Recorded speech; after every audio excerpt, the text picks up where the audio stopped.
네, 국어 선생님 오셨어요.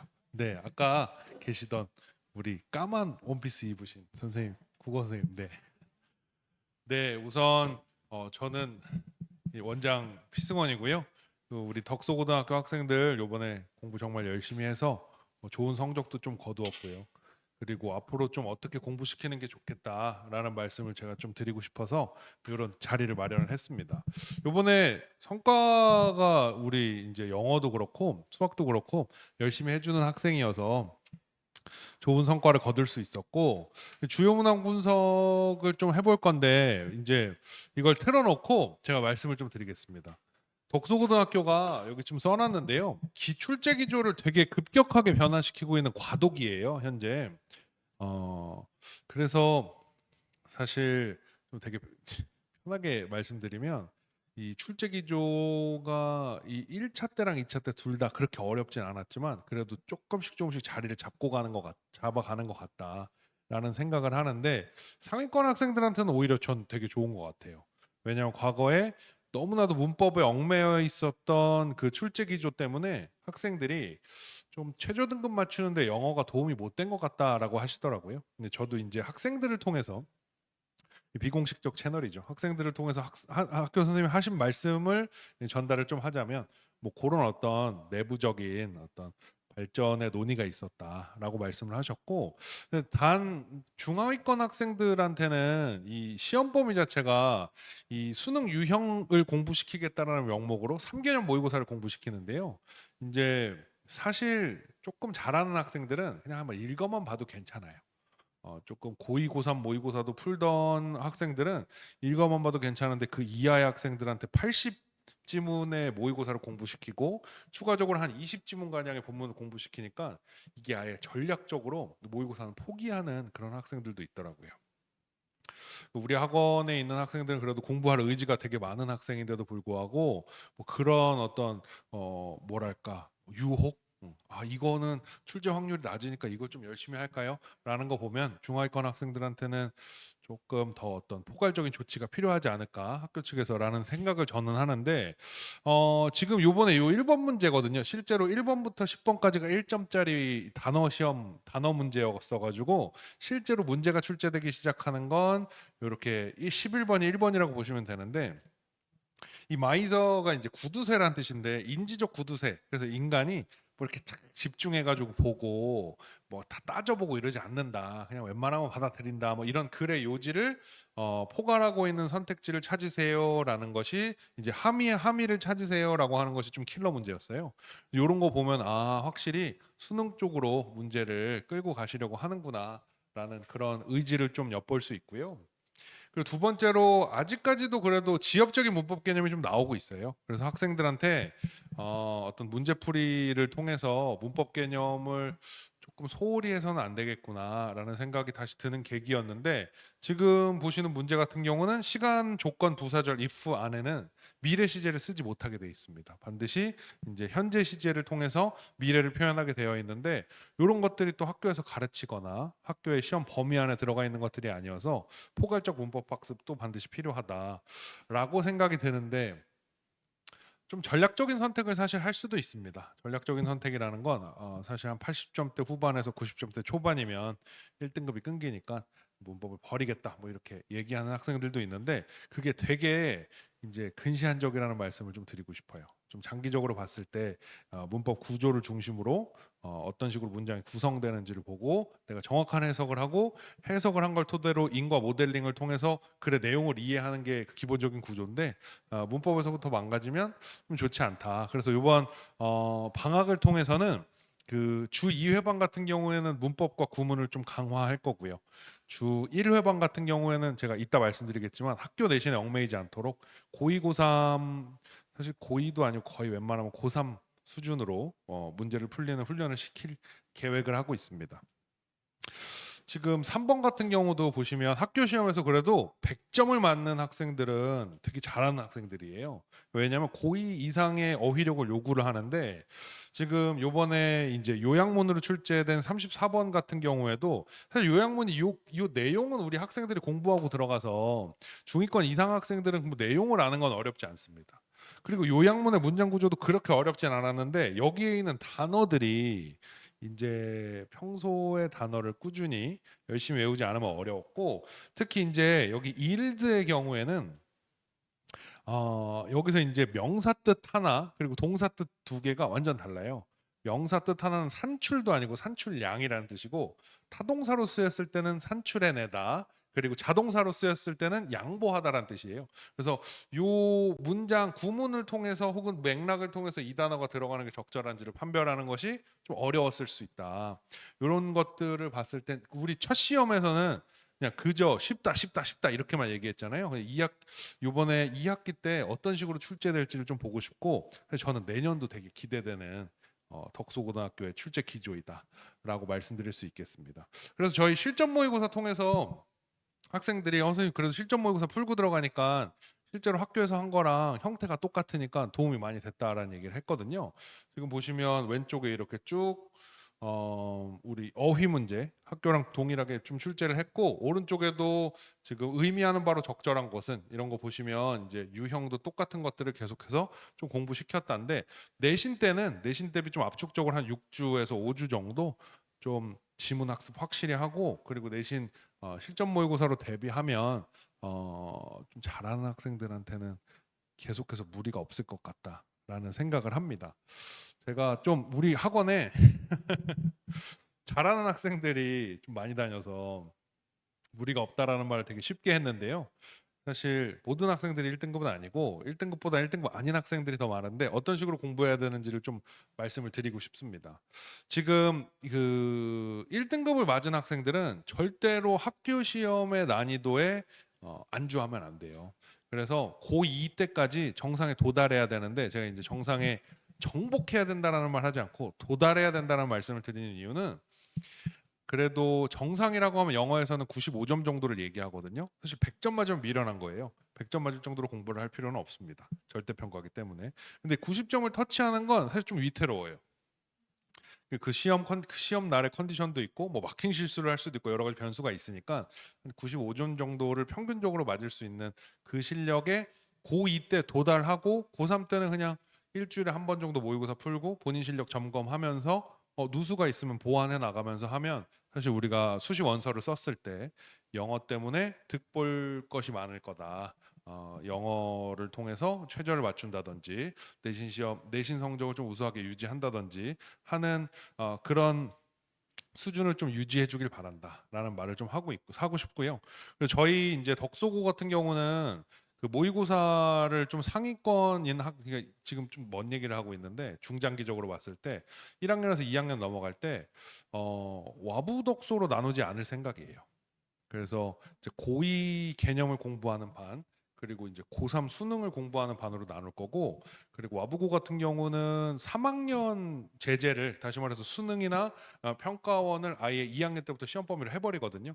그래서 이제 덕소고 중에서도 그걸 충분히 소화할 수 있는 학생들은 그렇게 수업을 할 거고, 지금 여름 방학 동안에도 계속적으로 이제 평가원은 좀 어려워서 전국연합 고3 정도로 지속적으로 연습하고 있고, 오늘도 토요일 학생들은 그 수업을 했습니다. 그리고 여기 있는 건 좀 읽어보시면 좋을 것 같은데, 추가 모의고사 지문이 너무 많으니까 사실 이거를 꼼꼼하게 공부하려면 다른 공부할 시간이 다 뺏겨요.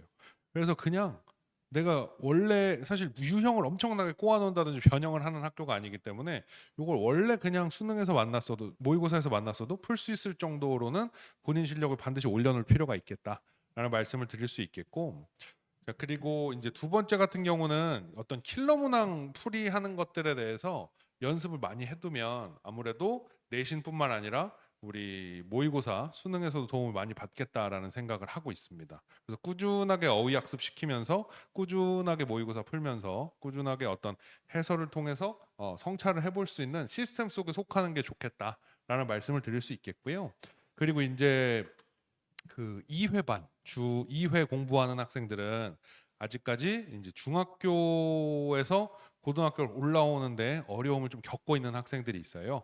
그래서 이제 목토반의 수업 같은 경우에는 이제 무교재 문법 개념 학습을 좀 더 확실하게 시킬 거고, 문법이라는 게 결국엔 학교에서 쓰는 문제가 지금 출제되고 있지 않지만, 문법은 배우고 나서 이게 뭐 오른쪽 왼쪽 둘 중에 뭐가 옳은가 뭐 이거보다는 본인이 한번 써보는 게 훨씬 좋은 학습 방법이라서 계속 쓰는 연습을 좀 시킬 거고요.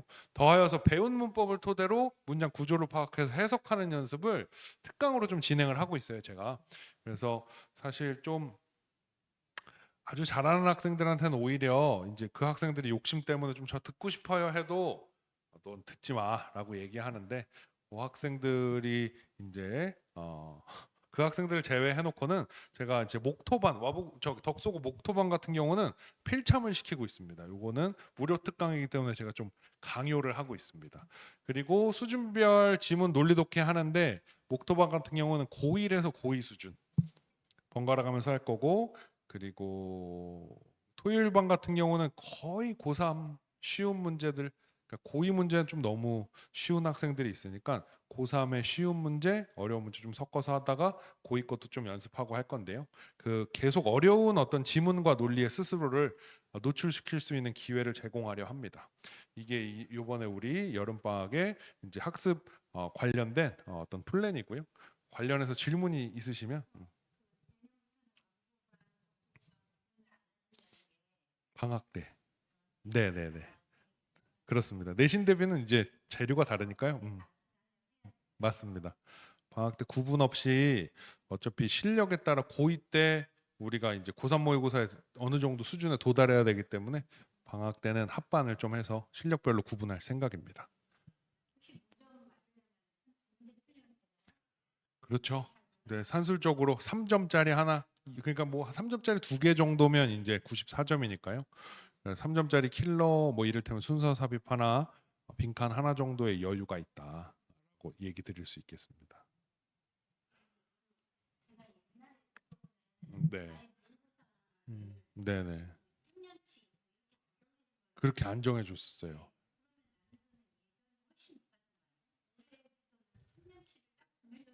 아, 그쵸. 범위가 생겨 이게 장단점이 있는데요. 작년까지만 해도 이제 막 6년 전 모의고사, 뭐 7년 전 모의고사에서 뜬금없이 문제 나오고 그렇게 해서 한 세 문제 정도가 대비할 수 없는 세 문제 정도가 나왔다면 이번에는 한 80지문 정도를 던져주고 대비해라 라는 건데 학교에서 뭐 직접적으로 그걸 수업을 해주는 게 아니라서 조금 능동적이지 않은 학생들은 그걸 그냥 좀 전략적으로 버리는 경우가 있다. 그럼요, 당연하죠. 네, 음. 네네네. 모의고사 지문이 그대로 나온 것도 있고 우리 부교재에서 나온 것도 있고 그렇습니다. 네. 근데 이게 작년 지난 1차 시험 같은 경우는 모의고사에서 그렇게 많이 안 냈는데 이번에 모의고사 비중이 좀 늘었어요. 그래서 다음 시험에는 아마도 아이들이 모의고사를 그래도 봐야겠다라는 생각을 할 가능성이 좀 높습니다. 좋아진 거죠? 그럼요. 주희한테는 확실히 유리해졌어요. 네. 조금 치사한 걸 걸러내는 것보다 글의 내용을 읽어내는 거에 강점이 큰 학생이거든요. 맞습니다.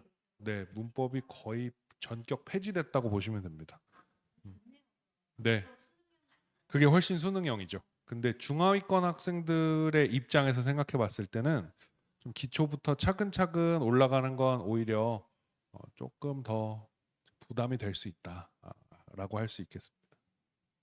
네, 그래서 뭐 장단이 다 있는데 아무래도 이제 수능에서도 문법 하나 틀리는 거 괜찮아 뭐 이런 식으로 점점 변해가고 있거든요. 그래서 덕소고도 올바른 방향으로 변하고 있지 않나. 그래서 내년에도 이 기조를 유지할지 좀 잘 살펴볼 필요가 있겠습니다.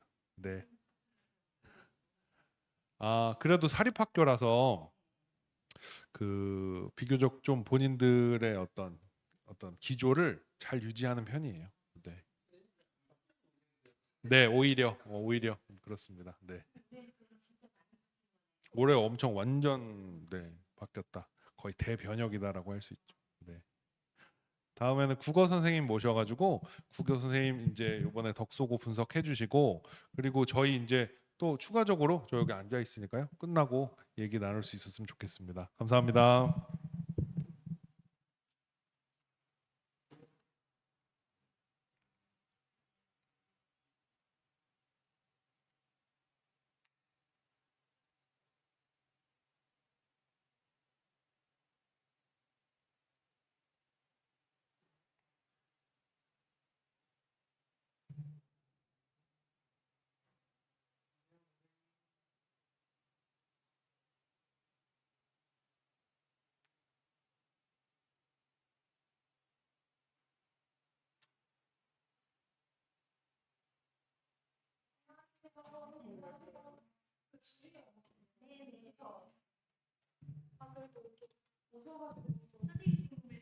아 진짜요? 제가 잘 설명드릴게요. 네.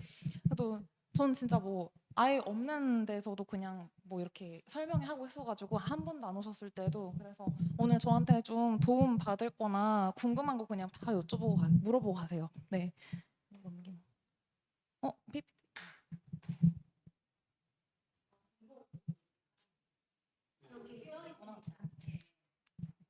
그래서 네. 그 제가 애들에게 말하는 이게 표어거든요. 그러니까 왜 이 점수 나왔는지 모르겠어요 하는데 이제 아이들 너무 속상해 있을 때는 뭐 그래 뭐 다음에 잘할 거야 이러는데 다 이유가 있어요. 뭐 아까 잠깐 말씀드린 것처럼 뭐 나는 문학 문법에만 치중했는데 알고 보니까 빈 곳이 어휘에서 보인다든지 아니면 애들이 비문학에서도 막 선생님 저 이거 다 맞았는데 어휘 문제 틀렸어요 이러거든요. 근데 그게 사실 비문학에서 나오는 어휘는 문맥을 읽을 줄 아는가를 물어보기 때문에 결국 독서, 비문학 문제예요. 그래서 이런 식으로 근데 뭐 다 지금 처음 국어를 제대로 고등학교 국어 하는 입장이니까 당연히 모를 수밖에 없고 이런 것들을 이제 하나씩 알려드릴게요. 네. 그리고 국어라는 게 되게 모호해서 제가 봤을 때는 뭐 진짜 어려운 난이도의 작품이다 했는데 아이들은 오히려 명쾌하면 잘 풀더라고요. 근데 뭐 김소월의 진달래꽃이나 이런 흔한 작품인데 애매모호하면은 그 문제가 어려웠다라고 얘기를 해요. 그래서 사실 시험지 자체도 덕수고가 이번에는 중간고사에 비해서 기말고사 선택지나 아니면은 낯설다 이런 것들은 중간고사보다 더 심했어요. 기말고사가. 근데 아이들이 기말고사 성적이 더 잘 나왔던 이유는 문법 그 명쾌함 때문이었던 거예요. 네, 그래서 이제 이런 것들 좀 이 순서대로 말씀을 차례대로 드릴게요. 네, 그래서 일단 저는 덕소고만 맡아요. 그리고 사실은 이제 여기 원장님 계시지만 온유학원 전체 그 대표님이 계세요. 그 대표님한테 이제 뭐 덕소고 혹시 국어 해주실 수 있냐 그렇게 얘기를 듣고 나중에 투입이 돼가지고 제가 아마 3월 달인가 뭐 그때 설명회 있었을 때는 아마 없었을 거예요. 그래서 이제 이런 것들 좀 간단히 말씀드리고 그리고 뭐 저에 대해 이제 듣고 오셨겠지만 이렇게 아이들이 좋아하는 선생님 저 믿을 수 있는 강사다 이걸 들으려고 이렇게 간단히 갖고 왔어요. 네. 그래서 일단 이번 학기 이제 이렇게 보시면 너무 속상하시죠. 그냥 저에 대한 신빙성 때문에 이거는 가져온 거니까 믿고 들으셔도 된다. 이런 것들 때문에 지금 이제 뭐 1학기 때 덕소고만 해서 이렇게 실적이 나왔다. 우리 아이들도 이제 주인공이 될 거니까 너무 걱정 마세요. 네.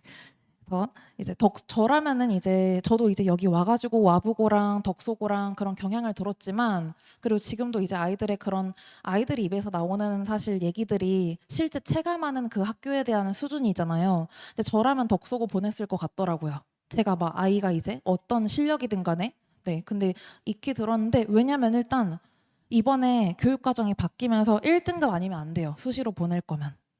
그러다 보니까 뭐 이제 막 사이에서 그럴 거면은 애초에 개편 체제가 너무 잘 명확하게 되어 있는 그러니까 지금 뭐 2학년 때부터는 선택 과목으로 전부 다 들어가게 되면서 사실 상대 평가로 뭔가 아이들을 이렇게 측정하는 거는 1학년 때 성적이 끝이에요. 실질적으로는. 그러면 2학년 때에는 내 선택한 과목들에서 절대 평가가 이루어져요. 그러니까 그냥 웬만하면 선생님들이 애들 대학 잘 보내려면은 A를 다 주셔버리거든요. A 등급의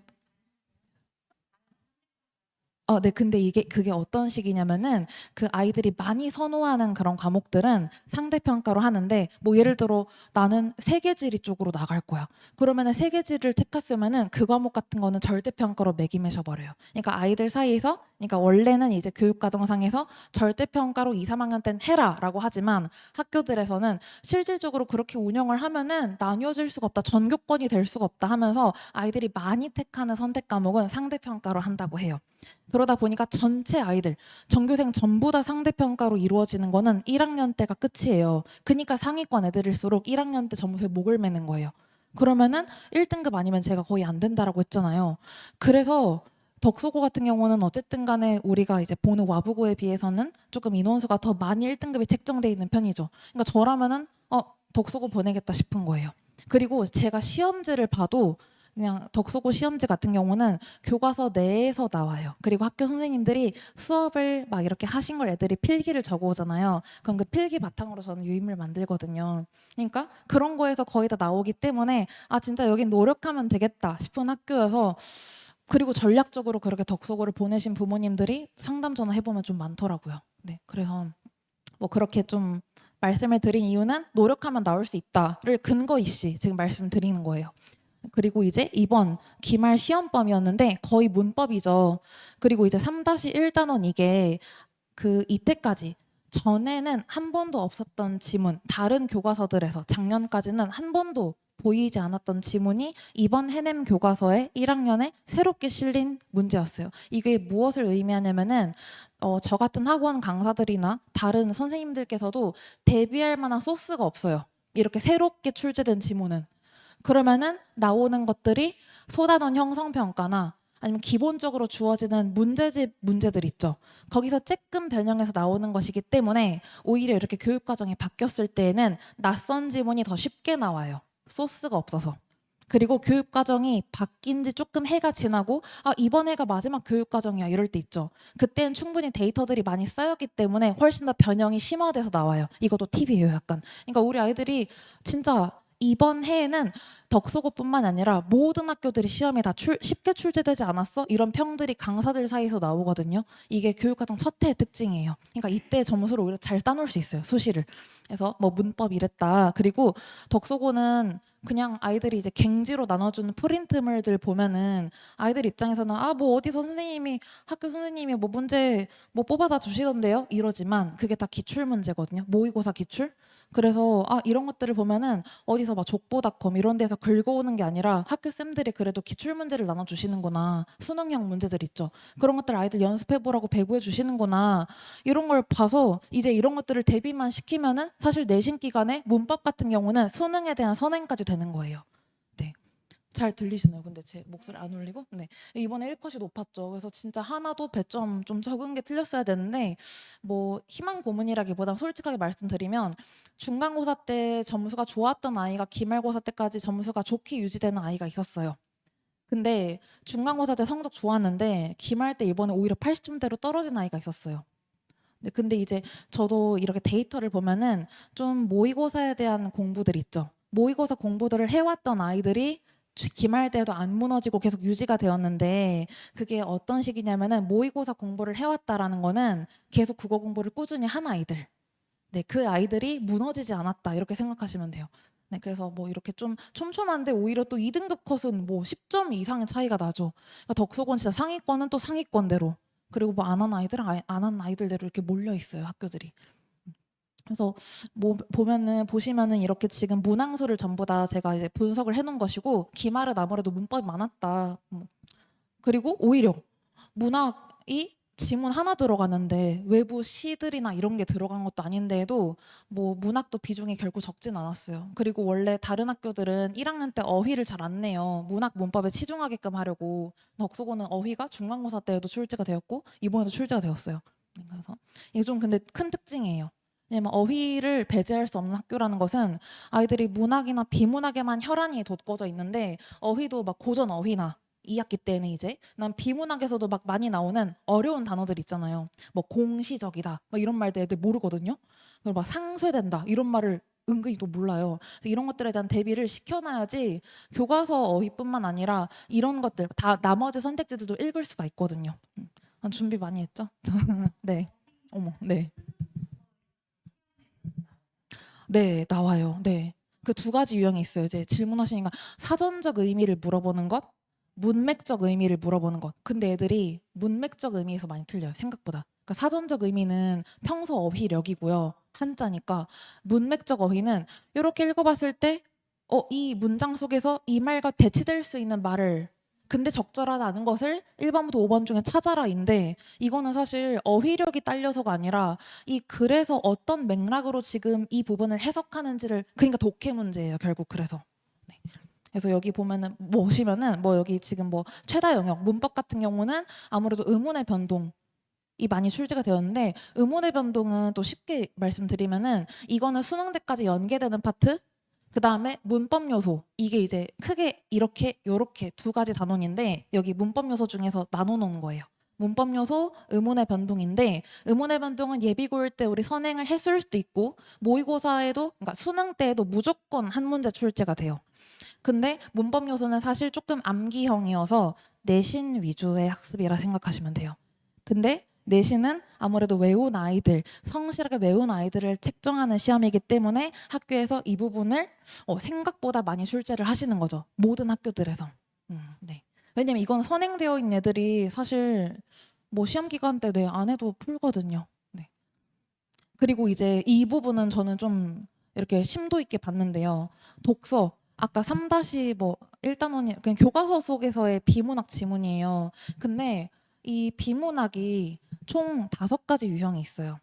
사실적 독해, 그러니까 글 내용 맞는지 틀린지, 그다음 내용 추론, 구체적 사례에 적용하기, 그러니까 어떤 보기가 있고 이 보기에 적용하는 막 글 내용 바탕으로 네, 막 그래프 나오고 그런 유형이 3번째. 그다음 4번째가 아까 말씀드린 어휘, 5번째가 이 글의 서술 방식. 뭐 예를 들어 다양한 예시를 들어 설명하고 있다. 개념을 정의하며 뭐 소개하고 있다. 근데 이제 솔직히 말씀드리면은 그 뭐 다양한 예시를 적용하여 뭐 순서 제시 표지어를 활용해 가지고 이 글을 전개하고 있다. 이런 거는 국어학원 다니는 애들이 맞춰요. 네, 독서에서 그러니까 책을 많이 읽었다고 커버된 영역이 아니에요. 그래서 의외로 상위권 애들이 공부 독학한 애들이 그 부분 많이 들리고요. 그 다음에 어휘 아까 빼놓을 수 없는 부분. 그 다음에 좀 한 3등급에서 5등급 때 이제 그 모의고사 그 친구들이 많이 틀리는 게 이 보기에 적용하는 문제 있죠. 근데 학교 선생님께서 이 킬러 영역 독서 중에서 아까 5가지 영역 중에서 킬러 영역을 사실적 독해는 사실 맞는지 틀린지를 구별하는 거니까 그거 하나 빼고 다 내셨어요. 골고루. 특히 구체적 사례 접근하는 거 우리 덕소고 아이들 모의고사 분포가 가장 많이 되어 있는 3등급에서 5등급 사이 아이들이 많이 틀린 영역 있죠. 그 아까 문제 유형을 2문제나 내셨어요. 그래서 저는 이걸 통해서 사실 본 게 이제 아이들은 이 아이들의 그 관념을 버리기가 쉽지 않아요. 막 우리 학교 선생님 수업 대충 해요. 뭐 별로예요. 이거는 아이들 기준에서 선배들 얘기를 들은 거고 제가 봤을 때는 이제 3분의 국어 선생님이 계시는데 그중에 김홍범 쌤이라고 김홍범. 네, 그 선생님께서 조금 그래도 그 선생님 이제 수업은 아이들이 근데 이 쌤 수업은 좀 재밌어요 하는 편이거든요. 그리고 뭐 사실 아이들의 말이 맞다면 안상병 선생님께서는 좀 여기 사립이잖아요. 오랫동안 그 관념에 이제 익어 있는 스타일로 가르치신 선생님, 그다음 김홍범 쌤께서 좀 수능형으로 정말 아이들이 들어도 그렇게 좀 비판적인 아이들이 들어도 이 선생님 수업 좋아요 하는 아이들, 그 선생님. 그다음에 3번째가 권미득 선생님이시라고 권미득 여자 선생님 계시는데 그 쌤은 좀 평이하게 내시는 스타일. 근데 제가 봤을 때는 이 지금 독서 유형을 이렇게 모의고사에서 나오는 거 고루고루 내신 것은 3분 중에서 뭐 어떤 분이라고 말씀드리긴 어렵지만 저도 진짜 근데 그래도 수능형을 의식하고 이 덕소고 수준을 좀 끌어올리려고 이번 교육과정 마친 것 하필 이 타이밍 맞춰가지고 노력을 하시는구나를 봤어요 저는. 네, 그래서 독서가 좋아요. 진짜로 그냥 하는 말이 아니라 제가 봤을 때 내신 따기도 쉽고 아이들이 정말 충실한다면은 모의고사 공부도 할 수 있는 학교예요. 근데 아이들이 막 덕서고는 안 돼, 덕서고 안 돼. 이것 때문에 그러지. 그래서 그걸 수강생들 좀 많이 뜯어 고치고 있거든요. 너네 해보지도 않고 그런 얘기 하지 마라. 이런 식으로. 근데 그래서 이거는 이제 제가 전문항 전부 다 분석해 놓은 건데 유인물로 보시고 궁금하시면 이거는 따로. 네. 하나 주목한 이 25번 마지막 문제 있잖아요. 25번 문제가 어휘 문제긴 한데요. 이게 이번 교육 과정에서 새롭게 출제된 단어거든요. 사고 도구어라고 사고 도구어가 뭐냐면 한마디로 비문학스러운 말 있죠. 네, 뭐 예를 들면 전문어 막 의사들이 쓰는 의학 용어까지는 아닌데 비문학스럽게 정제되는 뭐 용접, 받아, 접목시키다 이런 말들 우리 아이들이 어려워하는 한자어. 요즘 아이들이 하도 한자를 어려워하니까 제가 봤을 때는 이거를 아예 그냥 교육과정 목표로 사고 도구어란 무엇인가를 가르치는 것으로 추가가 됐어요. 근데 이 문제가 그 많고 많은 교과서 어휘 중에서 하필 이게 출제가 되었고 중간고사 때에도 이번 교육과정에 새롭게 추가된 단어가 하나 있거든요. 그거를 내셨더라고요. 그래서 이걸 통해 봤을 때 이 교육과정 바뀐 거 사립이라 하더라도 의식하시는구나를 전 느꼈고 그 다음에 모의고사 아까 유형 출제되는 거 있죠. 그러니까 덕소고가 뭐 아이들이 그 막 이렇게 외치는 그런 학교가 아니에요. 제가 봤을 때는 이번에 정말 받기 싫어 노력을 많이 하시는 게 시험지 흔적에서 보여요. 네. 그리고 작년 대비 난이도가 하락한 것은 모든 학교들의 특징이에요. 이거는 중간고사 때는 문학 중점, 이번엔 문법 중점, 그다음 어휘 문제 꼭 나오기 때문에 저는 이번에 방학 때 애들 어휘 시킬 거예요. 근데 그 프로그램을 보여드릴게요 이따가. 그래서 이거 아마 여기 영상 이게 아이들이 제일 많이 틀린 문제거든요. 네, 이거 18번 애들이 저한테 시험 끝나자마자 엄청 질문 왔어요. 막 카톡으로 선생님 이거 1번호 답 되지 않아요? 답은 4번이었거든요. 근데 이게 이제 뭐 설명이니까 간단히 말씀드리면 아이들이 어거지로 이제 왜냐면 전 아이들 입장에서 이의 제기하게끔 하는 강사죠. 사실은 우리 애들 한 문제 맞히게 하려면 근데 아니다. 이거 1번 답 될 수 없다. 이래가지고 안 된다라고 했거든요. 이게 뭐 마디까지 되면은 13항이 만데 마지 이건 구개음화라고 뭐 우리가 굳이 할 때 구지 미다지문 할 때 미다지로 발음하잖아요. 디귿을 지읒으로 그거 되지 않냐 이거예요. 13항에서. 근데 13항은 그냥 제 뒤음절 첫 소리로 옮겨서 그냥 그대로 발음하는 거죠. 막 나지 이렇게 뒤음절 이런 것만 해당되는 건데 아이들이 이제 마디로 되고 그 디귿자가 지읒으로 되는 거니까 이 단어에는 13항이 포함되어 있지 않냐. 따지면 안 돼요. 이렇게. 안 된다, 얘들아. 그리고 이제 우리 아이들은 내신 관련 입장에서 선생님한테 어거지로 안 되는 거 따졌다가 괜히 찍히면 안 되니까. 그래서 근데 이제 이 부분이 아이들은 아쉽다 하고 넘어갔겠지만 이게 2학기에도 현대문법 하나 나와요. 그게 요거 다 자르고 이것만 가지고 여기서 설명한 현상이 무엇인지를 물어보는 문제가 나와요. 그러니까 1학기 때 이번에 의문의 변동, 현대문법 끝이 아니라 2학기 때 연계되는 영역이에요. 그래서 거기에 대한 예고편이라 보시면 되고 그리고 이제 그럼 여기서 퀴즈. 여기 2학기 지금 차례 나와 있는데요. 그 1, 2, 3, 4, 5번이에요. 여기서 가장 중요한 단어는 몇 힌트 고전이 핵심이에요. 2학기는 고전. 네, 여기는 말의 힘, 가시리, 주몽신화, 춘향전. 그쵸, 2단원. 그다음 여긴 협상. 그다음에 여기는 또 한글 맞춤법, 세종어제 훈민정음, 매체. 그럼 답은 네, 맞아요. 2단원, 4단원. 이게 네, 중요해요. 가장 중요해요. 그래서 이 부분에 대한 선행을 시킬 거예요. 고전. 네. 왜냐면 고전이라는 것 자체가 낯설기 때문에 애들이 해보지도 않고 일단 2학기 때는요 국어를 포기한 애들이 훨씬 많아질 거예요. 네, 그때를 틈타서 애들이 보통 성적을 많이 올려요. 1학년 때. 네, 네, 그럼요. 네, 네, 선행으로. 근데 모의고사식으로 연계를 해가지고 막 가르칠 거예요. 네. 그리고 이제 저는 덕소고 아까 막 굉장히 발전해 나가고 있다고 했잖아요. 이게 되게 신유형인데요. 이거 반딧불이라는 뭐 노래거든요. 요즘 뭐 유행하는 뭐 나는 뭐 반딧불 네, 아 그래 저는 또 몰라가지고 그런 거를 근데 이거를 인용해서 이 가사 속에서 일어나는 발음 현상에 대해서 맞게 서술한 것을 골라라 이런 응용 문제가 나왔어요. 문학 문법이 연계된 문제. 근데 이런 거 되게 노력해서 내는 거거든요. 학교 선생님 입장에서.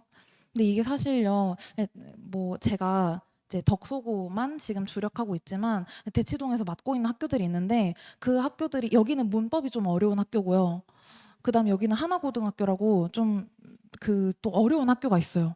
그 학교들에서도 여기 아이유 노래 가지고 그다음 여기도 뭐 너의 모든 순간 이거 성시경이 부르는 걸로 알고 있는데 이 가사를 인용해 가지고 이렇게 근데 애들에게 이게 무슨 기법이냐면 낯설게 하기 기법이에요. 그러니까 내가 생각한 교과서 속에 학습 활동이 나오는 게 아니라 이거 뭐야? 이거 가사가 뭐 나왔네? 그건 이제 문법을 잘하는 아이들이 좋아하고 시험에서 이걸 맞닥뜨리면 이러거든요.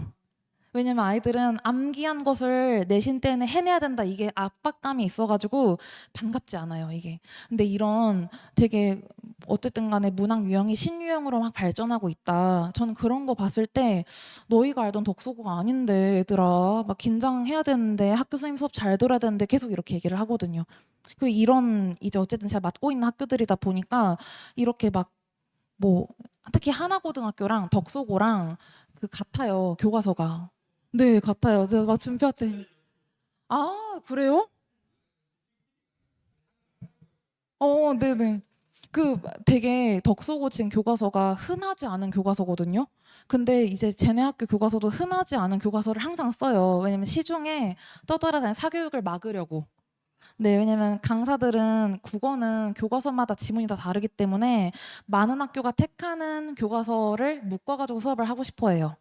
네, 근데 이제 사교육 막으려는 학교들이다 보니까 이렇게 흔치 않은 교과서를 쓰는데 우리 덕소고가 또 교과서가 하필 그 특이한 교과서 같아가지고 이제 좀 퀄리티 있는 질문이 그 학교 아이들에게 들어오면은 아이들에게 이거 우리 덕소고 단톡방이거든요. 온유라고는 단톡방. 제가 막 공유를 해요. 뭐 시험 범위가 같은 다른 학교 친구에게 좋은 질문 들어 공유합니다. 그럼 우리 아이들 이거 보고 막 그래 열심히 이게 아니라요. 개인톡으로 준표 같은 아이들이나 개인톡으로 선생님 근데 이제 뭐 예를 들어 그 학생이 2번을 질문했었어요. 그럼 이제 우리 준표는 선생님 근데 저 4번도 이해 안 가는데 4번 이렇게 풀이하는 거 맞나요? 이렇게 우리 아이들이 또 1학년 때까지는 막 또 우리 아이들 막 마부고랑 뭐 비교해가지고 뒤지고 싶지 않아 하잖아요. 그러니까 어쨌든 공부 잘하는 학교니까 막 같이 공부하려고 하고 그러니까 진짜 열심히 해요. 분위기 너무 좋고 그리고 막 이제 다른 학교 시험지도 공유하면서 이거 한번 풀어봐. 이거 준표하고 나눈 카톡이에요. 그래서 막 이거 너는 이거 한번 풀어봐. 이런 식으로 조금 해이해져 있는 친구들에게는 이렇게 경각심을 주고 어려우니까 이제 또 막 안 된다 싶은 친구들한테는 막 전 문법 너무 어려워요 이런 친구들한테 굳이 이걸 주지 않죠. 근데 선택지를 풀어가지고 한번 OX로 맞춰보게끔 하고 너 방금 되게 어려운 시험도 맞췄어 이런 식으로 하죠. 근데 아이들은 내가 할 수 있다 이 효능감이 생겨야 공부를 안 놓거든요. 네, 그래서 이제 보면 아까 막 우리 아이들이 질문도 하고 이런다 했잖아요. 제가 항상 아이들에게 얘기하는 게 이번에 성적이 되게 많이 오른 아이들이 많아요. 막 16점, 20점 이렇게 올랐거든요. 근데 시험 쉬운 것도 있지만 아까 말씀드렸잖아요. 상위권 떨어진 친구도 있다고. 근데 이 학생들의 공통점 보면은 선생님 저 이거 확실히 알고 푼 거 아닌 것 같은데요. 한 번만 더 알려주세요. 계속 배우려는 자세가 있고 그리고 저 이 문제는 확실히 알고 풀었어요. 이 문제는 사실 모르고 풀었어요에 대한 객관화가 잘 되어 있어요. 근데 이게 쉽지 않아요. 이런 메타 인지를 하는데 이게 쉽지 않아서 이걸 자꾸 가르쳐요. 너희가 이 겸손함 위에서 뭔가 받아들일 수 있는 거다. 이런 식으로 얘기를 하기 때문에 항상 아이들에게 강조하는 덕목이 겸손이에요, 겸손. 그래서 겸손함부터 가르친다. 그리고 공부라는 것은 애들이 이제 문제를 못 풀어요. 그러면은 모르는 척하는 친구들도 있잖아요. 알아요 이렇게. 근데 옆에 친구는 막 대답하는데 자기는 대답을 못 하고 있으면 그런 자신을 아끼려는 마음을 좀 가져라. 이 부족한 부분 나 자신도 알게 해야지. 이런 자기를 좀 소중하게 여기는 마음으로 채우면은 더 완벽한 내가 되지 않겠냐. 이런 식으로 좀 얘기를 하기 때문에 또 우리 덕수가 애들이 너무 예쁘고 착하고 이래가지고 또 이런 진심을 또 알아주더라고요, 애들이. 그래서 분위기가 진짜 좋아요. 저희 반 분위기 진짜 좋고. 그래서 이제 아까 말씀드렸던 것처럼 그럼 우린 뭐 해야 되냐? 고전문학과 문법 선행을 해야 된다. 그래서 이제 제 수업 어떤지에 대한 좀 보여드리고 싶어가지고 일단 저는 8할이 자료예요. 자료가 저는 진짜 아무 데서나 막 베껴 쓰지 않아요. 왜냐면 자료는 제 책임감이라 생각하기 때문에 제가 책임질 수 없는 자료는 주지도 않고 해설을 제가 다 풀어보고 애들에게 문제를 줘요. 그래서 뭐 보시면 잘 안 보이시죠? 진짜 자료가 진짜 좋은데. OX랑 그다음 뭐 여기 하나하나 빈칸 뚫어가지고 왜 이걸 해야 되냐면요. 객관식으로 처음부터 주잖아요. 그러면 1, 2, 3, 4, 5 중에서 내가 맞힌 거에만 꽂혀요, 애들이. 맞고 틀리고가 중요한 게 아니라 이 선택지를 읽어냈는가가 훈련할 땐 중요하거든요. 근데 이건 선택지를 하나 다 풀어낸 거예요. 그러니까 선택지 하나하나 꼼꼼하게 있는 연습을 이거 채우면서 시키는 거예요. 이러면 객관식 애들 되게 빨리 풀어요. 한 4, 5주차쯤 돼서는. 그리고 이제 문법 암기장. 뭐 이거 학교 앞에서 나눠줬는데 전 애들이 제가 학교 앞에서 커피차 이벤트 뭐 이런 거 했는데 한번 홍보하려고 전 커피 먹고 그냥 버릴 줄 알았는데 애들이 이거 가지고 공부 많이 한다고 선생님 뭐 애들 막 선생님 준 자료 막 공부 많이 해요 이러더라고요. 주희도 아마 그거 봤을 수도 있어요. 그리고 문학 지문 일일이 분석해 주는 거. 뭐 이게 이제 전 적중 왜 얘기를 안 하냐면 문법은요 사실 이 국립국어원 예시 전부 다 연습시키면 이 안에서 전부 다 나와요. 그냥 그래서 무조건 예시를 하나하나 다 써보게끔 시키는 거 있죠. 교과서 어휘 대비시켜준 거 뭐 이거 사고도고 나왔죠 이거. 그래서 뭐 이렇게 하고 그 외에 문법책도 이런 식으로 만들고 뭐 문학 지문 분석지 있고 뭐 이런 거 3번 너무 당연한 거고요. 해냄 교과서는 우리 한 덕소고가 쓰는 해냄 교과서는요. 문제집이 별로 없어요. 그러니까 수요가 별로 없으니까 문제집이 시중 문제집이 기껏해야 백발백중이라는 문제집 하나 있거든요. 뭐 버블티라는 문제집 하나 있는데 그 버블티 다 복사해갖고 나눠주고 그리고 이제 학교 선생님들이 그 쓰시는 사이트가 있어요. 근데 하면은 문제를 다 이렇게 뽑아줄 수가 있어요. 네, 그래서 교과서 단원 평가 문제들로 풀리면은 거기서 선택지 다 변형돼서 나와요. 최소 이번 해와 다음 해만큼은 그렇게 나올 거예요. 네, 그래서 그리고 지금 안 졸리시죠? 제 설명 듣는데, 그렇죠? 그래서 이걸로 증명하려고. 그리고 이거 우리 아이들 질문이에요, 카톡. 저는 이걸로 관리력은 보여드릴 수 있다고 생각해서 이 카톡을 다 캡처해서 왔어요. 이거 다 카톡. 근데 제가 여기에 대한 답변을 다 하니까 답변도 이만큼 해요. 답변 더 되죠. 근데 우리 아이들이 이렇게 열심히 해요. 진짜. 이거 다 카톡. 네, 덕소고 애들이 이거 전체 보기 눌러야지 할 수 있는 카톡 이렇게 와요. 이거 3명 거만 캡처했거든요. 우리 준표도 이 중 하나 있어요. 네, 그래서 그쵸. 이렇게 돼요, 진짜. 네, 왜냐면 오늘 설명에 못 오셨는데 어떤 어머님께서도 우리 아들이 국어를 진짜 싫어했는데 선생님 덕분에 걔가 근데 2, 3시까지 카톡으로 이렇게 질문이 왔었거든요. 네. 근데 저도 원래 이런 강사는 아니었는데 그 제가 막 수업하고 있는데 아버님께서 우산 그 아드님 챙겨 주시려고 기다리고 계신 아버님을 보고 아, 우리 엄마도 예전에 그랬는데 우리 엄마가 학원 보낼 때 이런 마음이지 않았을까 생각해서 엄마 생각나서 이렇게 답변하게 되더라고요. 네. 아무튼 그래서 이제 다시 2학기 내신을 의식해서 우리 방학 때 어떻게 들어갈 거냐 고전 그리고 고전 어휘 애들이 너무 힘들어해가지고요. 뭐 예를 들어 부마 말이 아니라 왕의 사위거든요. 네. 근데 이런 어휘들을 너무 어려워하니까 고전 소설 읽을 때 어휘들이 대충 읽히면은 좀 자신감이 생겨서 딱딱딱딱 읽어 나가거든요. 그래서 고전 어휘랑 그다음에 아까 비문학 어휘 있죠. 막 수렴하다, 폐쇄하다, 상쇄하다 이런 말을 어려워해요. 그래서 이거 암기 과제를 시켜서 수업 시작하면은 딱 10분 동안은 그 테스트를 좀 보려고 해요. 미리 암기장 외우게 시켜서. 그다음에 이건 특강으로 진행을 하는 것이고 그다음에 우리 아이들 모의고사 너무 약해가지고 모의고사를 매일 클리닉처럼 풀리게 하면요. 그 막 세트 있잖아요. 80분 동안. 그 저도 국어 전문학원에 8년 동안 있으면서 애들 매주 한 번씩 불러서 해봤는데 사실 성적이 안 늘어요. 그냥 보여주기식이고요. 왜냐면 와가지고 문제 풀고 끝. 거기에 대한 피드백도 없고 그리고 아이들이 어떤 긴장감이나 시험이라는 이벤트가 없으면요. 사실 매주 하는 루틴처럼 그렇게 모의고사를 푸는 게 고1, 고2 애들에게 아직 쌓여있지 않은 상태에서는요. 사실 독이 돼요. 자기만의 방법으로 잘못된 방법으로 시간 때우다 끝내요. 그래서 진짜 필요한 영역 막 문학이나 독서 그다음에 중간중간에 문법을 끼워서 제가 딱 20분, 하루 20분 풀 수 있는 분량으로 미니 모의고사를 만들었어요. 이걸 대신 매일 시키는 과제로 주 7일 과제로 만들었어요. 그래서 이거를 했는지를 매주 점검을 할 거예요. 그리고 이제 문학 같은 경우는 그 작품에 대한 분석 당연한데 그거보다 작품 다 분석해 놓고 이 선택지에서 뭔 말하는지를 몰라가지고 애들이 틀리거든요. 그래서 선택지, 문학에서는 선택지가 어떤 식으로 나오는가 그리고 독서는 과학기술 지문은 이렇게 읽어야 된다. 철학 지문은 이렇게 읽어야 된다. 경제 지문 그래프는 이렇게 분석해야 된다. 그런 영역별로 구조독해 훈련을 시킬 거예요. 네. 그래서 이제 덕소고 2학기 때 주요 영역들이에요. 문학, 문법은 아까 계속 말씀드렸던 고전 그리고 그 외의 영역은 협상이나 매체 이 부분도 중요한 게 이 부분은 교과서에 있는 지문으로 나올 수 있지만 이제 2학기 때쯤 되면요 모의고사랑 연계해가지고 모의고사에서 나왔던 협상 지문이 나와요. 네, 그래서 이런 것들 미리 대비를 하기 위해서 모의고사를 좀 풀어봐야 되는 이유도 있고요. 여름방학 때 수학이 어떻게 구성되느냐 독서, 문학, 어휘책이 따로따로 제가 만든 책들이 있고 그리고 과제집으로는 이제 미니 모의고사라고 아까 말씀드렸던 20분짜리 미니 모의고사 있죠. 그걸 매일 할 수 있는 분량으로 그러면 아이들이 80분이라는 시간 맨날 하면 힘들어 어떻게 하는데 20분짜리 그다음 20분 오답하자 그럼 총 40분 하루에 국어 시간 쓰는 거야는 매일 하게 되거든요. 그래서 이 미니 모의고사는 퀴즈 또 여기서 무슨 색일까요?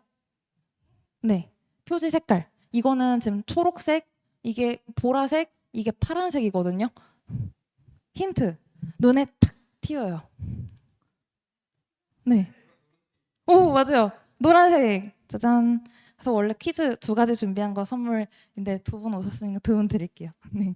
그리고 이거는 책자 형태로 매주 이렇게 제가 책자, 소책자 형태로 이렇게 인쇄가 돼서 나갈 거예요. 이건 클리닉지. 클리닉지는 그러면 어떤 게 되어 있냐? 아, 이건 문학책이고요. 뭐 이런 식으로 나간다 이거고. 아, 문학책에서 특이한 점은 선택지 이때까지 2016년부터 2024년까지 여기 21년밖에 안 됐는데 이 직유법과 관련해서 뭐뭐인 듯이 뭐뭐인 양 이거 중학교 때 공부했던 사항이고 그럼 이거를 직유법을 찾았어요. 근데 선택지에는 직유법이 사용되었다 이렇게 안 나와요. 뭐 어떤 표현을 해서 대상의 모양이나 속성을 제시한다. 이런 식으로 나와요. 근데 애들이 아 이게 직유법에 대한 거였어요? 모르거든요. 그래서 이 선택지에서 이 각각 문학 개념화가 어떤 식으로 풀이되는지를 가르치면요. 모의고사 푸는데 좀 더 수월할 거예요. 선택지 읽는데. 그래서 이렇게. 그리고 이제 그 클리닉지는 어떻게 생겼냐면 뭐 어떤 독서 지문이 있으면은 거기에 대해서 각각 문단 내용이나 중심 화제들을 찾는 것, 주제 파악하기. 그다음에 OX 문제로 글 내용들을 확인하는 것. 그리고 또 문학은 이 문학도 뭐 똑같아요. 뭐 이런 뭐 이렇게 됐을 때 공통적으로 확인할 수 있는 것은 다음 중 무엇인가요? 그리고 이런 것들은 제가 손필기로 이제 설명 달아놓은 것. 그리고 문법은 또 보시면 아 이거 아 문학 산문 운문이거든요. 그래서 운문 시는 구성 방식 순행적이다. 그럼 순행적이라는 말이 일단 훈련하는 입장에서 뭔지 모르니까 과거에서 현재로 넘어가는 방식이 순행이다. 역행은 현재에서 과거로. 이런 식으로 달아놓으면은 이렇게 매주 훈련을 하고 매일매일 모의고사 나눠가지고 풀면은 고1, 2 모의고사를 이번 여름방학 때 끝내게 되거든요. 그렇게 구성을 해놨어요. 그러면 우리 아이들이 좀 공부가 탄탄하게 되겠죠? 네. 그래서 이제 우리 덕소고 애들 귀여워가지고 어떻게 될 것이냐 6시 50분까지 도착하면은 뭐 우리 애들이 막 오면은 막 선생님 저는 어쩌고 막 이렇게 막 얘기를 막 해요. 그래서 그랬어 뭐 과제 뭐 어떻게 제출하고 이런 그리팅 시간 7시 땡 되면은 어휘 테스트를 볼 건데 피드백까지 하다 보니까 15분 정도. 그리고 이제 1교시 바로 이어서 독서나 문학 둘 중에 하나가 수업으로 진행이 될 거예요. 그리고 이제 아이들이 이 수업 시작하기 전에 2교시 책을 미리 제출을 할 거예요. 과제 검사해 달라고. 왜냐면 이 교재 안에서도 과제가 있을 거 아니에요. 과제집 말고도. 그러면은 그동안은 조교쌤은 이제 2교시 책을 막 과제 검사를 하시고 쉬는 시간 동안에 책을 교환. 그럼 1교시 책을 조교쌤이 다시 저 2교시 한동안에 검사하시고 그다음 2교시는 문학이나 독서 중에서 또 하나가 이렇게 1, 2교시 각각 나누어서 진행이 되고 만약에 딱 이때까지 했는데 과제집 그다음 1, 2교시 각각 전주차 숙제들이 안 됐다. 그리고 어휘가 통과를 못했다. 15문제 중에서 12개 미만이면 미통과거든요. 그런 친구들은 끝나고 다 완료를 하고 그 다음에 저랑 같이 구두 테스트 1대1로 이거 뭐야 이거 뭐야 이런 식으로 제 시험을 보고 하원시킬 거예요. 그럼 10시간만 조금 넘을 거예요. 네. 근데 우리 준표 같은 경우는 맨날 항상 통과하니까 10시에 땡 하면 되죠. 그리고 이제 방학 중에 클리닉 신청 제가 방학 때에는 목요일을 하루 더 열어놨어요. 네, 왜냐면 우리 아이들 막 6시부터 10시까지 방학 때 하면 너무 힘들어할 것 같아가지고 목요일에 이 시간대 왜냐면 영어가 뭐 5시 반부터인가 있다 하더라고요. 6시인가? 그래서 영어 전에 1시간 하고 가면 좋겠다 싶어서 아니면은 아 저는 목요일 시간 안 돼요. 일요일 온 김에 국어 다 할게요. 이런 친구들은 이 시간대에 신청하면 돼요. 그렇게 해서 클리닉 시간 따로 신청받고 그리고 이번 주는 일단은 수업 시작 전에 일괄적으로 클리닉을 6시부터 다 진행시킬 거지만 2주차부터는 이제 우리 각자 신청한 클리닉 시간에 맞춰서 와 이렇게 진행을 할 거예요. 네. 오, 네. 이런 식으로 네, 돼 있는 거. 독서, 운문, 산문. 그렇게. 네. 피드백을 이때는 아마 제가 못 와요. 그러니까 조교 선생님께서 진행을 하시는데 그거를 다 낱낱이 찍어가지고 제가 조교쌤한테 보여달라 할 거예요. 그러면은 그에 대한 피드백은 제가 같이 왔을 때 1대1로 진행이 가능할 거예요. 네. 네. 맞아요. 그렇게 진행하고 있어요. 왜냐면 국어 과목은 조교를 쓸 수가 없어요. 그냥 해석이 다 다른데 전 덕소고나 아니면은 이 교육 과정에 맞춘 해석을 해야 되는데 또 조교쌤들 훌륭하시다 하더라도 본인들이 풀었던 방식대로 해석을 해버리면은 그거는 목표와 어긋나거든요. 그래서 수학이나 뭐 영어처럼 조교에게 진행을 시킬 수가 없어요. 뭐 수능은 이제 그런 경우도 있는데 아직 고1, 2에는 제가 좀 손을 타야 된다 생각해요.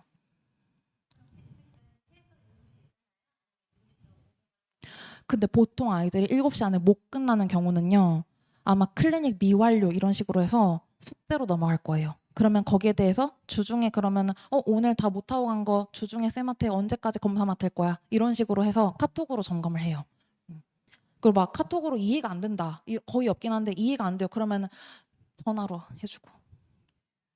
그래서 여름방학 문법 특강은 이제 그 여기 국어선생님 한 분 더 계시는데 그 쌤께서는 중세문법만 쪼르륵 하신다고 들었는데 저는 현대문법 2학기 현대문법 중세문법 이렇게 두 번씩 나눠가지고 하고 이게 불안해서 아마 수업 시간에 문학 고전 문학 할 때 좀 같이 연계되어 있는 문법들이 있으면은 그에 대해서 조금씩 아마 짚을 거예요. 네.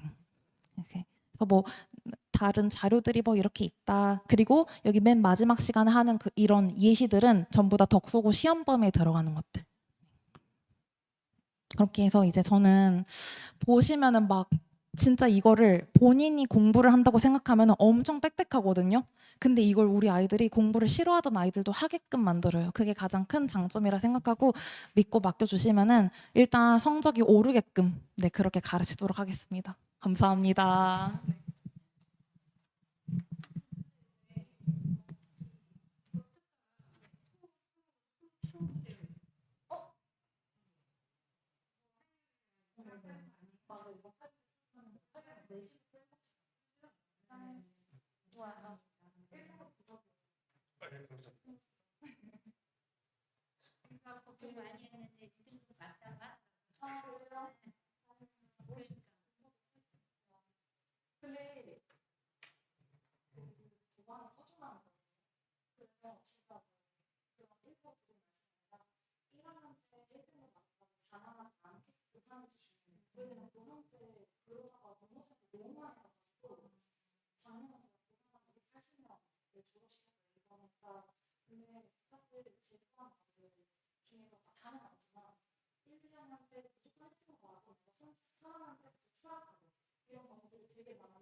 수학이 항상 마지막인데 앞에 국어랑 영어 선생님들이 항상 정말 길게 하셔가지고 음, 아 그쵸 열정이 엄청 좋으셔서 음,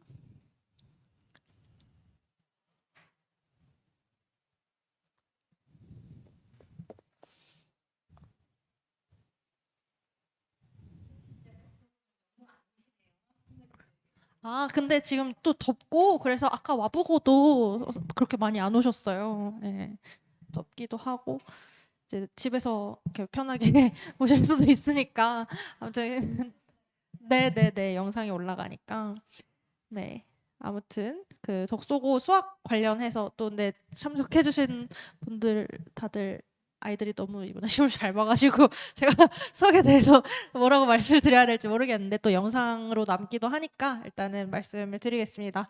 그래서 덕소고 시험은 제가 이렇게 말하면 또 조금 못 본 학생들은 상처받을까 봐 약간 걱정도 되는데 사실은 제가 느끼기에는 이렇게 쉬워도 되나 싶을 만큼 쉬웠고 그래서 정확한지는 모르겠는데 아이들 얘기로는 뭐 전교에 100점이 20명이다 뭐 이렇게 소문이 돌 정도로 그래서 근데 사실 또 그거 치고는 평균은 그렇게 높진 않은데 50점대라서 근데 1등급 컷 자체가 80점 후반이라고 제가 적어놨는데 89.7점인가 뭐 그렇다고 하더라고요. 그러니까 정말 좀 배점 높은 걸로 두 문제만 틀려도 2등급 그러니까 10%를 벗어나는 시험이었으니까 정말 쉬운 시험이 맞았고 그래서 중간고사에 비해서 제가 생각했을 때는 이제 학교 선생님들이 중간고사를 선생님들이 생각하시기에는 그렇게 어렵게 출제하지 않았는데 평균이 막 40점대가 나와버리니까 좀 조절해야겠다 하고 이번에 조절을 해서 내신 것 같아요.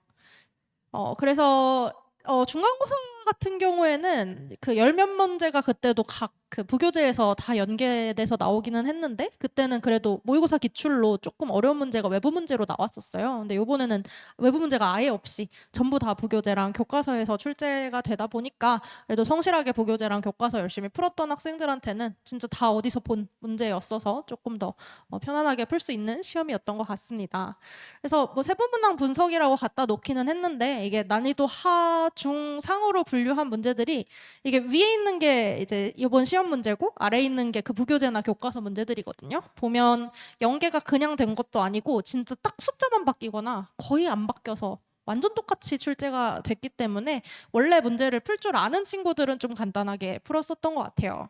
그래서 난이도 하, 중까지 그렇고요. 이제 제가 상이라고 하긴 좀 그런데 상 문제로 두 문제 19번, 20번을 뽑아 놓은 게 얘네들은 이제 그냥 변형이 아니라 살짝 조건을 바꿔서 변형을 하셨어요. 그래서 좀 열심히 공부한 학생들도 요 두 문제는 좀 어려웠다 이렇게 얘기를 하는 친구들이 좀 있는 것 같더라고요. 특히 20번 같은 경우에는 조금 잘하는 친구들도 20번은 못 풀었다 하는 학생들이 좀 있었던 게 이제 원본 문제랑 변형 문제 사이에 그러니까 이게 원본 문제였는데 얘는 그냥 이렇게 대입해가지고 되는 거 개수만 세면 되는 문제였는데 그거를 약간 활용 형태로 만들어 주신 거예요. 그래서 애들이 느끼기에 이게 변형인지를 눈치 자체를 좀 못해서 어떻게 풀어야 되지? 그러니까 해석을 못해서 못 푼 문제라고 생각을 하고 근데 이게 요 문제라는 걸 해석만 했으면 마찬가지로 좀 간단하게 풀 수 있는 문제였던 것 같습니다.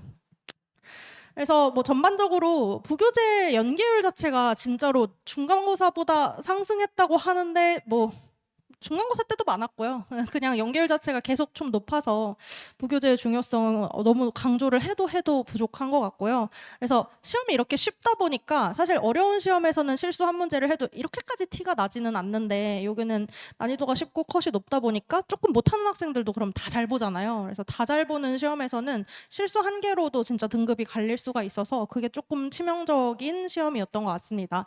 그래서 실제로 우리 학원에 다니는 재원생들 같은 경우에도 중간고사보다 다들 전반적으로 성적도 많이 올랐고 잘 본 친구들이 많은데 실수를 좀 많이 하는 학생들이 약간 좀 속상해 하더라고요. 그 다음에 아까 말씀드린 것처럼 그렇다고 해서 모든 문제가 부교재에서 완전히 똑같이 숫자만 바뀌어서 나오는 건 아니고 그래도 한두 문제씩 이렇게 좀 포인트를 바꿔서 애들이 좀 해석을 해야 풀 수 있는 형태로 바꾸는 문제들도 나오다 보니까 만약에 95점, 100점 좀 이렇게 안정적인 1등급을 확보를 하고 싶다고 하면 그냥 단순하게 그 문제만 외우듯이 공부를 하는 게 아니라 제대로 이해를 하고 공부를 해서 좀 바뀌어도 풀 수 있게 그렇게 공부를 하는 게 좀 중요할 것 같습니다. 그래서 뭐 2학기 내신 대비 전략이라고 써놨는데 일단은 첫 번째로는 개념을 탄탄히 하는 거는 너무 당연하고요. 그리고 우리가 학기 중에는 아무래도 수행평가랑 이런 것들이 조금 겹쳐 있기 때문에 아이들이 뭐 시간을 쏟으려고 해도 뭐 시간이 부족하다, 수행을 해야 된다 뭐 이렇게 얘기하는 경우들이 있고 또 뭐 암기 과목 공부해야 되니까 그만큼 좀 더 수학에 그만큼의 시간을 투자를 못하는 게 있는데 사실은 이렇게 방학 때 시간이 남는 동안에 사실 이럴 때 수학에 투자를 많이 해야 되거든요. 그래서 많이 투자를 하고 많이 고민을 해서 방학 때 조금 심화 문제도 많이 풀어보고 시간을 벌려놓으면 그만큼 학기 중에 사실은 수학 대신에 암기 과목이나 다른 과목들에 투자를 할 수 있는 시간을 벌 수가 있거든요. 그래서 그런 거를 좀 방학 때 공부를 해보면 좋을 것 같습니다. 그래서 까다로운 요 서술형 같은 경우는 덕소고는 서술형 출제는 안 되고 있고요. 근데 부교재 연계가 워낙 잘 되고 있으니까 부교재를 계속 반복하면서 변형 문제까지 연습을 시켜야 되고 그 다음에 요건 제가 잘못 넣은 것 같아요. 네, 요거를 이제 덕소고 시간표인데요. 덕소고 같은 경우에는 공통수학 2가 A반이랑 B반에서 화요일, 일요일에 그대로 진행이 되고요. 그래서 요거는 이제 내일 일요일에 개강을 해서 쭉 2학기까지 내신 대비 이어서 진행을 할 예정이고 그다음에 공통수학 2를 좀 추가적으로 학습하고 싶어하는 학생들 특히 뭐 B반 친구들 같은 경우에는 수요일, 금요일에 추가적으로 나와서 그 A반은 이제 자체 개념 교재랑 센 B를 사용을 할 건데 B반 같은 경우는 개념 원리랑 이제 각 공통수학. 그래서 이 학기에도 물론 부교재가 바뀔 수도 있기는 한데 뭐 만약에 안 바뀐다고 하면 각을 그대로 사용을 하게 될 거고, 바뀐다고 하더라도 각이라는 교재 자체가 좀 연습하기 좋은 교재인 것 같아서 그래서 B반은 수업 교재랑 특강 교재로 계속 각을 사용을 할 예정입니다. 그래서 공통수학 특강이 B반 같은 경우는 화일이랑 수금으로 요일을 일부러 좀 다르게 편성을 했던 게 아이들을 좀 자주 불러서 수학을 공부를 시키면 좋을 것 같다 하셔서 이제 B반 이주연 선생님께서 담당을 해서 맡아주실 거고요. 그 다음에 조금 이제 선행 진도를 나가고 싶다 하는 친구들한테는 이제 대수 특강이 개설이 됩니다. 그래서 화요일, 목요일 오전에 대수 특강이 진행이 될 거고요. 그래서 대수 특강은 공통수학 1, 2까지는 그래도 선행이 된 친구들이 신청을 할 수 있는 강의라고 알고 계시면 될 것 같습니다. 네, 그래서 저는 사실 너무 간단하게 준비를 해가지고 혹시 뭐 궁금하신 거나 그런 거 있으면 제가 좀 질의응답 받는 시간을 가질 수 있을 것 같고요.